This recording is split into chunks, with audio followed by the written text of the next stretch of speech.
Welcome to Vices and Volumes. I'm your host, Avril Clinton Ford, and every 2 weeks I explore the weird and wonderful from my own collection of 19th century books. In this week's episode, we're going on a road trip, a wet, sideways, and occasionally heartbreaking and very often funny road trip across the west of Ireland in the summer of 1852. And our companion this time is Sir Francis Bond Head. He is one of the most entertaining travel writers you've probably never heard of, and an absolute favourite of mine. Before I begin, if you love the podcast and you'd like to help support me, I have a Ko-fi account which allows you to donate the price of a coffee to me, which supports the software, the equipment and the books, and it allows me to continue the podcast for as long as possible without advertising. I'll add this to the show notes as well, but it'll also be my socials, which are Vices and Volumes everywhere. I'm on Instagram, Facebook, TikTok, YouTube and Threads, so please follow me there for updates and news, and also comment to let me know what you think of the podcast. So I'm revisiting one of my most loved and favourite books in my library.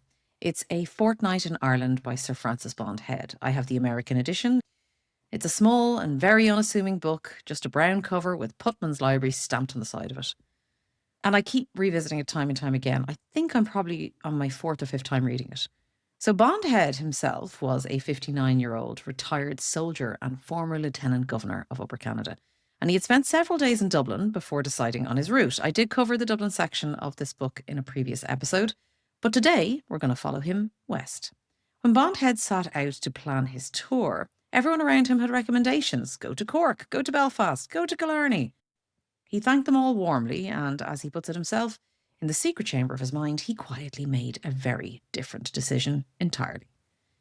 Almost everybody, in reply, named the counties of Mayo and Galway, and I quietly determined that, without saying a word to anyone, I would make my tour in that direction.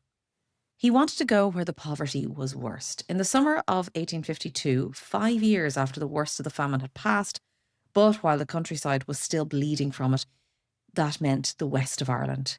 Mayo and Galway had been among the most devastated counties in Ireland, as the saying goes, to hell or to Connacht.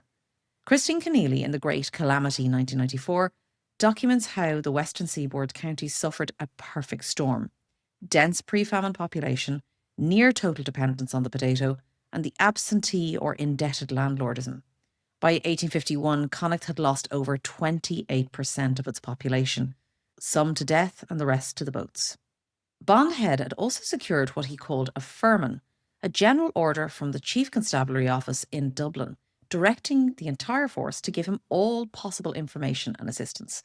Into his pocket this went alongside a small carpet bag. He told no one his plan, he got on the train at dawn, and he headed west. Flying across Leinster in the sunshine, Bond Head describes the view from his first-class coupe window in a way that sets the whole tone for the man.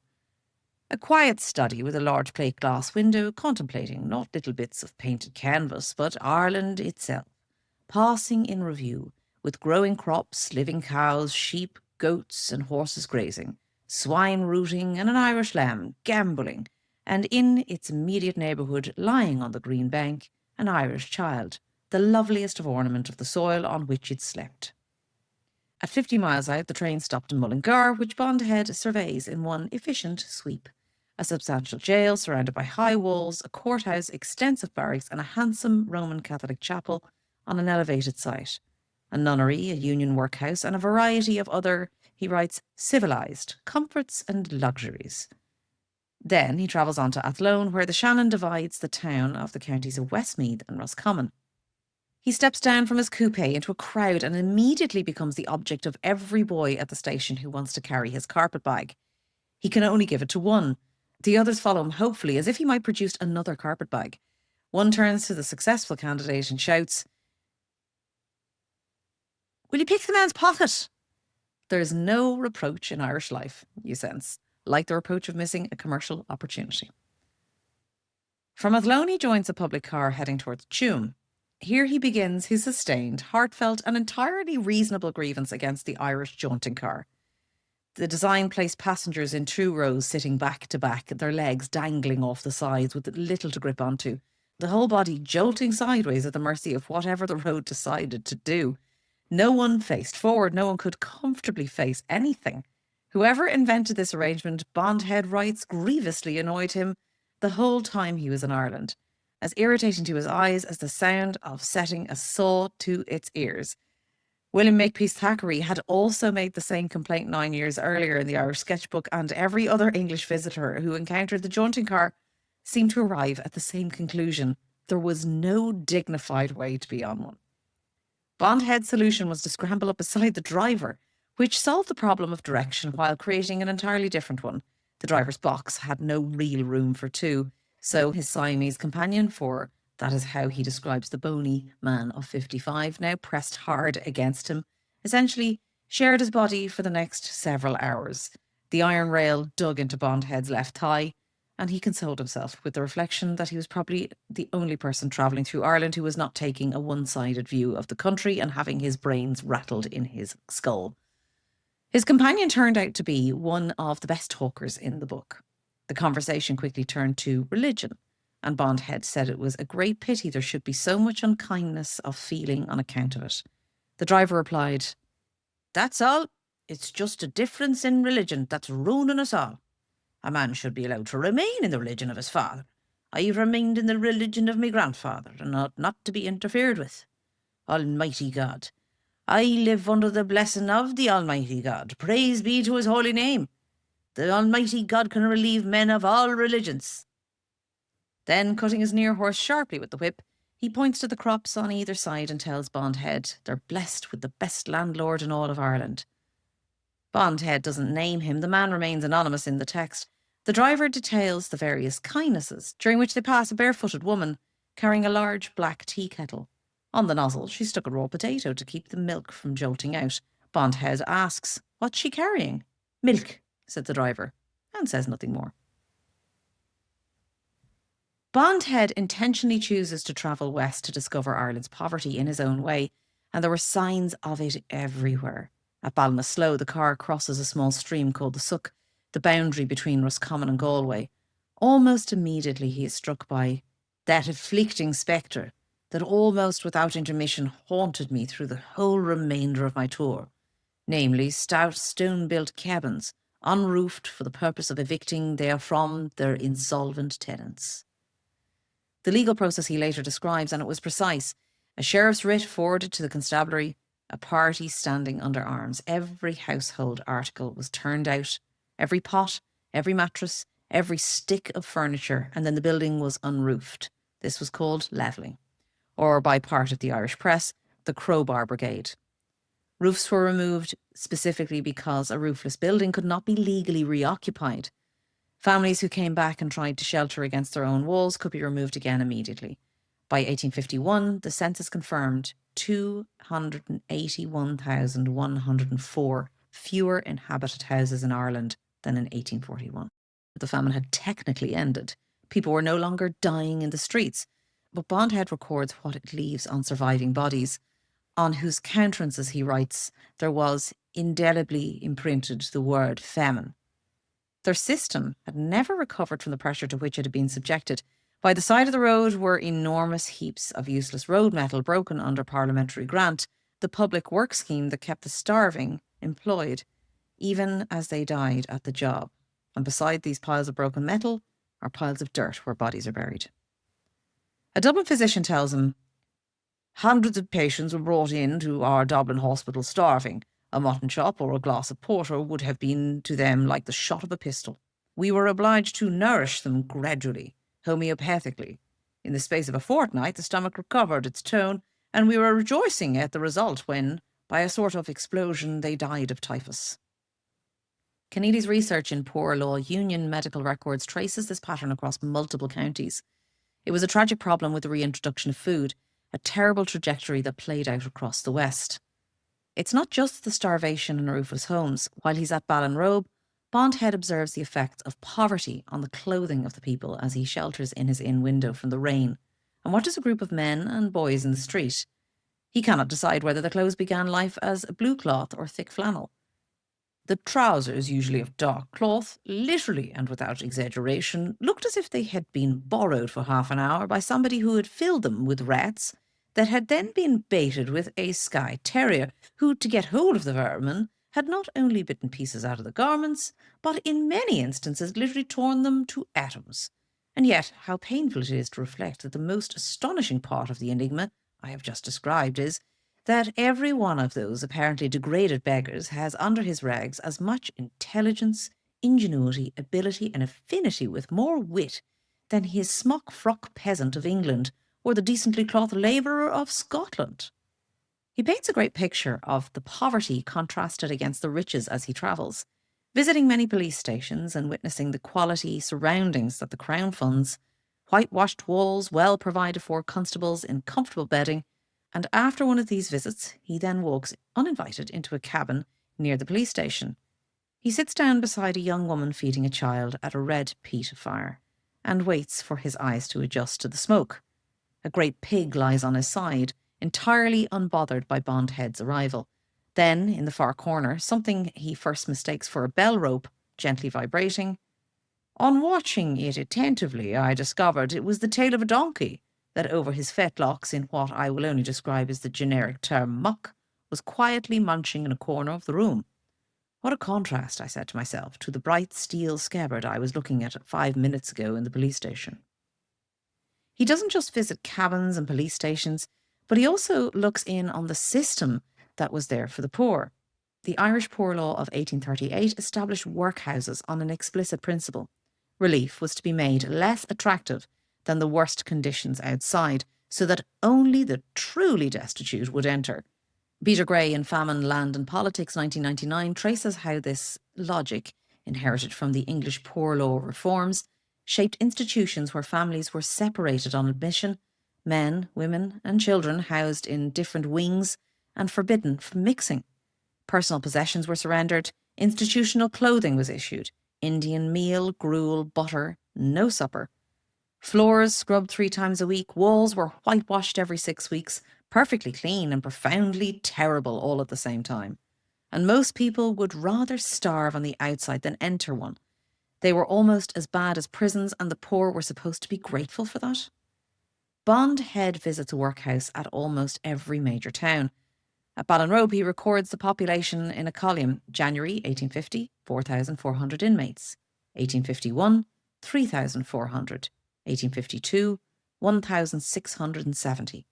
At the time of his visit, 995. He walks through the boys' dormitories at night and the warden shouts, "Sit up!" and he watches them rise from their straw beds, 2 to a mattress, on the border of nudity, yet, as Irish boys always are, sometimes even merry. As fast as he passes, they lie back down. The workhouse master explains where the other 3,400 have gone. Most men, if they scrape up half a crown, go to England. One daughter who went first sent 7 and 6pence. That brought the mother and another sister. Those 2 together earned enough for their father's passage, and the 2 remaining sons followed. A family of 6 dispersed piece by piece across the water, and the master describes this as a system. He crosses from Dublin to Castlebar, and he's seen levels of poverty and suffering that clearly have affected him deeply. Here he's crossing through Lord Lucan's land, and having spent the night haunted by what he heard, Bondhead makes a decision. He alters his route. He orders a light car with a lively small driver and sets off in unceasing rain for 14 miles out of his way to call on Lord Lucan himself, totally unannounced. George Bingham, the 3rd Earl of Lucan, was by 1852 the most notorious landlord in post-famine Ireland. Between 1847 and 1852, he had evicted approximately 10,000 people from his Mayo estates, consolidating small holdings into large commercial farms. Cecil Woodham Smith in The Great Hunger, 1962, records that Lucan's clearances were raised repeatedly in Parliament and drew sustained condemnation from the Irish press. Conducted under law, with the constabulary standing watch, roofs were systematically removed to prevent reoccupation. The law was not being broken, it was being leveraged as an instrument of ruin. On the road to Lord Lucan's estate, the driver produces a joyous sporting shriek of "yip" every now and again that enlivens both him and the horse. As they trot through the rain, Bondhead gestures to a cluster of unroofed cabins. "Is the system," he asks, "good or bad?" "Well, your honour, it's good and it's bad. It's good for them who hold the large lands, but bad for the small. It leaves nothing for them but a workhouse." They drive through bog, stone and peat, and then, About a mile from Castlebar, the landscape changed abruptly, and he is suddenly struck by the waving corn, emerald fields, large cocks of hay, land farmed without a small wall or crooked boundary in sight. In the middle of it all, a steam engine chimney. Whatever the heart might say, he notes carefully, it was utterly impossible for judgment of any man to deny that the astounding improvement of the surface of Ireland had been effected. He arrives at the lawn of Lord Lucan's house, sends in his card, and waits 15 minutes by what he dryly calls Bluebeard's Hall. When Lord Lucan appears, he's described as a tall, slight, intelligent, very gentlemanlike man of apparently about 50. Bondhead, before asking a single question, tells his host that he is in Ireland taking notes intended for publication and has therefore put him on his guard. Lord Lucan is not put off, and as they converse about the workers, he produces his pay lists. His workers are well paid at £10, and then takes Bondhead to his farm. He shows him his establishment. In one particular room, Lord Lucan leads him through what he calls his Cheshire cheeses with great emphasis. He was a little bit confused until he turned around and I perceived on either side of me fine, strong, rosy-faced, plump young women neatly dressed with, strange to say, shoes and stockings on. There, he said with a smile, are Cheshire dairymaids under the direction of a Cheshire woman married to a Cheshire man. Then, I said to myself, they are Cheshire cheeses and no mistake. Indeed, the young persons beside me looked as if they'd been created on purpose to churn milk into Cheshire cheeses. This apparently seemed to be a boast of Lord Lucan's, showing him his very English produce. If you listen to my earlier episode on Mayhew's London Poor, you'll recognise immediately skilled domestic employment in Ireland was effectively closed to the Irish. Cheshire dairymaids, Scots bailiffs, English estate managers. The labour that sustained these improved estates was imported while the people of the country worked the land around them. The head steward, a sedate Scotsman who had been in Ireland 13 years, tells Bondhead the number ejected was about 10,000, 1/10 of whom Lord Lucan now employs. He then asks how the new arrangement has answered for the poor people. "Oh, I think they're very much improved." Bondhead doesn't respond directly. He inserts immediately below the steward's answer, a parenthetical exchange. Question: if Canada fell into the hands of you Americans, how would you deal with the French population? The answer: well, I reckon that in about 6 months we'd improve them off the face of the globe. Bondhead has been Lieutenant Governor of Upper Canada from 1836 to 1838. He had made many mistakes, and his tenure ended with the Rebellion of 1837 and his own resignation. He knew exactly what the improvement language meant. After leaving Lord Lucan's property, Bondhead rounds a corner into a village of evicted people who are still in the village. Turned out, but nowhere to go, they are living under lean-tos of straw stuck into the gaps of walls of their own former homes. Small threads of smoke rising from the ruins. As he passed a cabin, and closing my umbrella and leaving it in the car, I walked in. "Will your honour take a seat?" said a woman about 38, with a fine open countenance, her eyes being listlessly fixed on the daylight. I sat down. On her lap was an infant, 3 barefooted children, as if hatching eggs, sat motionless on the edge of a peat fire, which appeared to be almost touching their naked toes. Above the embers was demurely hanging a black pot. Opposite sat, like a bit of a gnarled oak, the withered grandmother. The furniture was composed of a dingy-coloured wooden wardrobe with a few plates on top, and one bed close to the fire. There was no chimney, but the door on the threshold of which stood, looking exceedingly unhappy, 4 dripping wet fowls. At the far end of the chamber was a regular dung heap on which stood a donkey. This image of a gentleman walking into this destitutely poor cabin is quite affecting. He continues to ask her questions. "Where's your husband, my good woman?" I said to the youngest of the women. "In England, your honour," she replied. "Seeking work." Bondhead is a Protestant, a Saxon, the same religion as the man who evicted them. He is aware that he's carrying loose gold in his pocket, and despite this, he felt welcomed and safe. As he gets back into his car, he starts to reflect. As, however, I was resuming my seat in my car, I saw among the tottering walls women and children worming their way towards me. As soon as I started, with uplifted hands and their bare feet, they exclaimed almost simultaneously, "May the Almighty God preserve your honour!" Indeed, after long I'd left them, I heard the same sounds reverberating through the rain that was cruelly falling on us all. They were really good people, and from what I read in their countenances, I felt confident that if, instead of distributing among them a few shillings, I had asked them to feed me with the kindest hospitality, they would readily have done so, and with all the gold in my pocket, I might have slept among them in the most perfect security. 2 years after Bondhead's visit in October 1854, Lord Lucan commanded the British cavalry of the Battle of Balaclava. A confused chain of command ended in the charge of the Light Brigade, 600 men, the wrong valley, cannon on three sides. Lucan gave the order under protest and spent the remaining 34 years of his life defending his conduct. History remembers him through Tennyson's poem. Bondhead had already met him, in the rain, in a house called Athlone, surrounded by Cheshire dairymaids and the paperwork of 10,000 evictions. Despite all this, he died comfortable, warm, and well-fed. You can see why this is one of my favourite books in my collection. Sir Francis Bondhead is full of wonder. His writing is funny and gives real feeling to his journey, and he's also open-minded in his observance of Ireland. On his travels, he notices bare feet everywhere, and his response changes as the journey goes on. Earlier, he finds it striking, almost shocking. By the time he reaches Killary harbour, he has grown accustomed enough to be merely curious.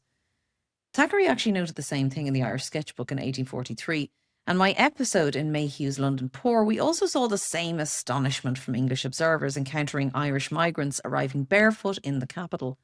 It sat outside what English eyes expected of ordinary life, but it was just another marker of extreme poverty and possibly a reflection as well of simply a way of life. On the road above Lean, Bondhead has a few minutes while his horse is being baited, and he climbs up the slope for a better view. A boy of about 12, obviously barefoot, with a bright red pair of socks in his hand, has been following him from the road. He had been pestering him to buy the socks. He tried to be rid of the boy, but he followed anyway, and Bondhead gave in and began to chat to the lad. And discovering that the boy's father had been taken up for fishing, then died in prison, you get the feeling the boy is a little bit lonely and happy with either the company or a sail. He seemingly follows Bondhead for some novelty to break the solitude. They sit down on the hillside together. "Have you ever in the course of your life," I said, looking at his 10 toes, "worn shoes?" "Never, your honour," he replied. "What hurts your feet the most?" I said, thinking at the moment of the sharp macadamized road beneath us. "Snow," he replied. "Why?" I ignorantly asked. "Snow's cold, your honour," replied the boy. "Rain's bad," he added. "Why?" I asked. "You could take cold out of the rain, sir," he replied. "Is hot weather bad?" "No, if it wouldn't be too hot entirely. When is it too hot? What does it do?" "Take some of the skin off 'em, sir." "Don't the stones cut your feet?" "Very seldom," he replied with a smile, and yet when I made him show me one of them, I was surprised to see, excepting the heel and ball, which felt hard and springy like India rubber, the rest of the little foot was apparently almost as soft as if he'd lived in shoes on a Brussels carpet. There's a lovely warmth in this exchange. It's touching, the quiet hillside and the sound of nature, and two males in company, from different worlds, gently sharing their experiences, one curious and the other's happy to educate. He sees his car ready and they descend to the post house together. He leaves the boy and he continues his journey. Bondhead uses every available opportunity to learn from all the people around him. Earlier when leaving Westport, Bondhead falls into conversation with the driver who describes the pre-famine world with a vividness that makes clear exactly what has been lost through evictions. "Your honour," he replied, "it's just the ruin of the poor man. Before, every man had his 4, 5 or 8 or even 10 acres. He was rich for his potatoes kept him, his family, his horses and his cows. He had always the pig to back him, and so after half year he could mate his landlord. Anybody might then travel through the country with divil a halfpenny. They'd be glad to have you and converse with you, give you a good bed." I thought of a certain bell rope I had seen. "Supper, breakfast, and not seek you anything." "But," I said, "could they manage to subsist entirely on potatoes?" "Sure, your honour," he replied. "With potatoes they fed." With his whip here he enumerated the following animals on the fingers of his left hand. "Their pigs, their turkeys, their geese, their fowls, their ducks, hens and horses." "Will sheep eat them?" I inquired. "Trust your honour," he replied. "They'll root 'em." Them black crows steal potatoes. Ah, he said, looking at me very archly, as he shook his whip at one. They're the biggest villains, your honour. That mare of yours is thoroughbred, isn't she? I asked. Yes, indeed, your honour. She's well got. Will donkeys, said I. We were at the moment passing one grazing far off. Eat potatoes? Oh, yes, your honour. And their dogs will eat them too. Gentlemen's dogs eat them with milk, but ours troth. They'll eat them quite dry. And later on, approaching a mule grazing by the road, the driver's mouth puckers, and wrinkles of fun appear around his eyes. Ah, your honour, they're the bloodiest rogues you've ever seen in your life. They're mortal known, and you can never depend on them. God, you mind them for 20 years, and some day or night, all of a sudden she'll turn on you and give you a kick. What he's discussed here is the cottage system in miniature, a world of total nutritional interdependence resting on a single crop. Bondhead elsewhere gives a fuller account of how the system collapsed through middlemen, subdivision, 40-shilling freeholders, and the payment of rent in labour rather than in money, creating a barter economy that had nowhere to go when the potato failed. The driver's enumeration on his fingers carries a whole history inside it.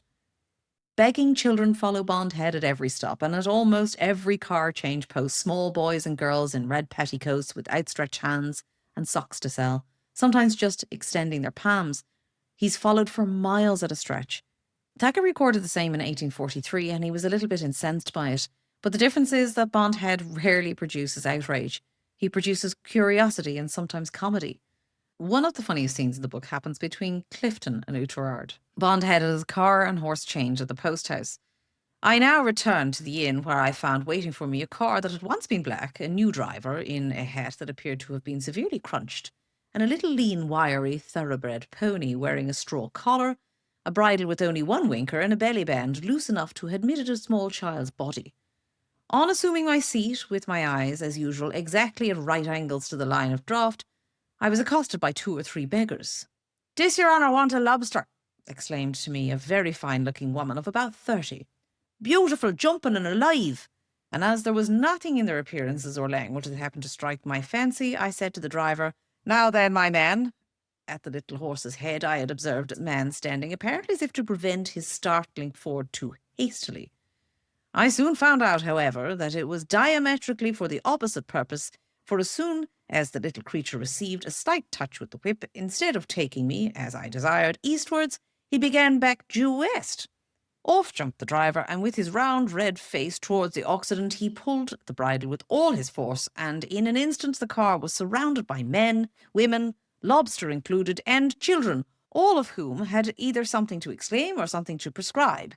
In the centre of this joyful group, for everybody looked delighted, I sat, like Patience on a monument, smiling, but not much at grief as at the eager, earnest, prescribing faces that surrounded me. What happened to the wiry little horse I can hardly say, as many folks all at the same time were pinching, poking, or violently abusing him. However, all of a sudden, the dose, whatever it was, became at last more than he could bear. Accordingly, he plunged forwards, and then, as if he wanted to run away, proceeded at such a pace that I feared the driver would let go the reins. However, he managed to jump on the low seat at my back, and then gradually slackening the little animal's impetuous career, we soon sobered down to a steady trot. "He's a little tender, your honour," which I afterwards ascertained to mean he had an exceedingly sore shoulder. However, once he was off, his spirit was so great and so good that apparently cared nothing at all about it. We can see from all of this that Bondhead had arrived in Ireland with one question that was quite significant. Was the religious conflict as fierce as it had been described in the English press? At every constabulary station he visited, and he visited a great many, he asked the same things. Is there crime? Are there disturbances? Do your men have religious disagreements? And he received most uniformly answers that surprised him. At Castlebar, with the revenue police officers, he asked whether religion interfered with their duties. Replied together nearly in the same words, "Oh no, our men seize as soon from Catholics as they would from Protestant." At Ballinrobe, the sub-inspector tells him there's really been no crime at all. The poor people here are particularly honest, and they don't even steal a potato. At the remote barrack in Killary Harbour, one of the constables and 4 sub-constables, a mix of Catholics and Protestants, had been stationed together for 2 years, with no trouble. Bondhead also uses the constabulary as a research source, which is precisely what his firman was designed to enable. He asks about the eviction processes, emigration numbers, the state of the local economy. At Westport, a large man in an alehouse tells him what the evictions have done to the town. They've ruined it. The poor used to support the rich.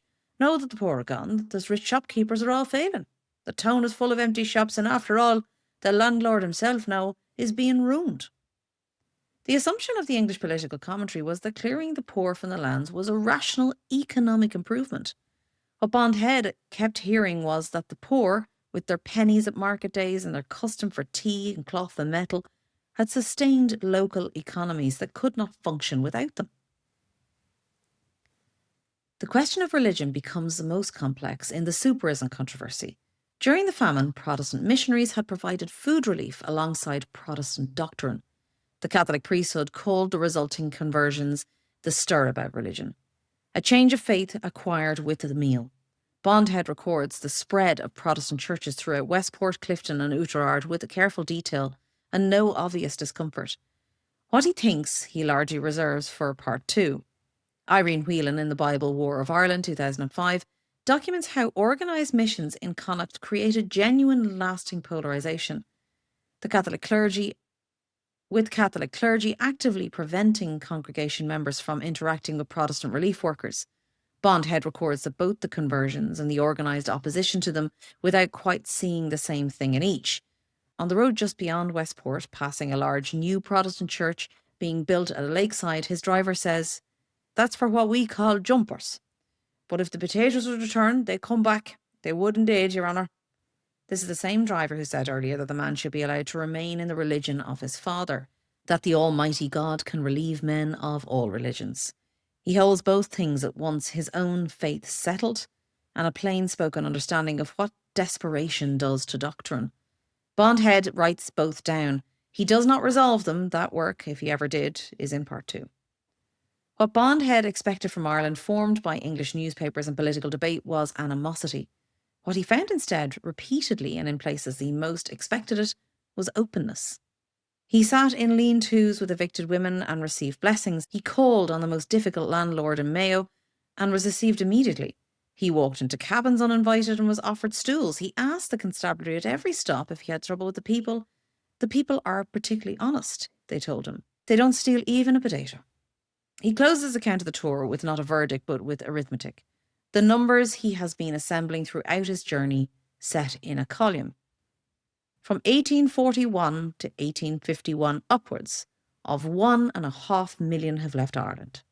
In the single year, 1851, Irish immigration amounted to no less than 257,372, and even from the Clyde of 14,435 emigrants who, in 1851, sailed to America. Above 1/3 were Irish. In London, there are more Irish than in Dublin. In Manchester and Salford, more Irish than in Cork. In Glasgow, as many Irish and descendants of Irish as in Belfast. In the 2-volume edition of this book, Bondhead follows these numbers with one more sentence. My copy, an American edition containing only Part 1, ends at the statistics. But in the original he does add, "Now, in the sacred names of mercy and justice, who, I ask, are the guilty authors of this awful desolation?" Part 2 is where he answers his own question, or attempts to. My copy is the American edition published by Putnam, which contains only Part 1. The American publishers appear to have no interest in bringing Bondhead's political opinions across the Atlantic, only his journey. I find myself in the same position as the American reader of 1852. The question is left hanging in the air, and the answer is in a volume I don't own. I would very much like to read it, but in my own rule for this podcast is simple. I don't cover books in detail that I haven't held in my hand, so that, for now, is where Bondhead leaves me. What stays with me about Bondhead is the quality of his attention. He pressed a boy's foot to see whether it was soft. He stayed in the little cabins until the smoke forced him out. He wrote down every book on a constable's shelf in Killary Harbour, because it seemed to him worth recording that a man stationed alone at the edge of Connacht had read all of these books. He's warm, he's funny, and he has a gift for the perfect incongruous detail. The donkey's tail mistaken for a bell rope, the Cheshire dairymaids, the tender horse backing due west at full enthusiasm. And treading through it all, without ever becoming a sermon, is recorded what it looked like to walk through a country in the long aftermath of a catastrophe with your eyes open and your notebook in hand. "The jumpers might come back if the potatoes returned," the driver said. The poor supported the rich and now the shops are empty, the alehouse man said. The people are particularly honest, the constable said. Bondhead wrote this all down in the full 2-volume edition. He closes part 1 with the final line. I only know because I went looking for it in the sacred names of mercy and justice. He asks, who are the guilty authors of this awful desolation? My American copy does end before it, and Putnam readers in 1852 never got to the question, let alone the answer. I've got the journey, and part 2 is still out there somewhere, and I will find a copy, and you will be the first to know when I do. Until next time, may your feet be strong enough to walk in all weathers. May your horse have the sense to go in the right direction, and may the Almighty God, who can relieve all manner of religions, preserve your honour wherever the road takes you. This has been Vices and Volumes. I'm Avril. Thank you for listening.